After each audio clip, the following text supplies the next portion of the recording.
आपल्या बॅचचे आपल्या सर्वांचे लाडके मित्र माननीय श्रीकृष्ण दाढे यांच्या वाढदिवसानिमित्त आपण आज या ठिकाणी एकत्र जमलो आहोत.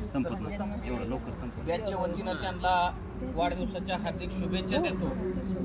खरं तर डॉक्टर साहेब आज एकदम महत्त्वाचा दिवस आहे.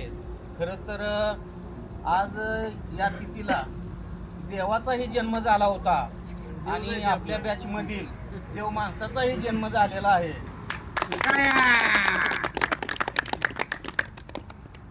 आपल्या मित्राचे सोन्यासारखे मन आहे आणि त्यांचा धाडसी स्वभाव आहे, धाडसी व्यक्तिमत्व आहे. त्यांना मी पुन्हा एकदा बॅचच्या वतीनं वाढदिवसाच्या शुभेच्छा देतो आणि पुढील कार्यासाठी त्यांना मी शुभेच्छा देतो. धन्यवाद.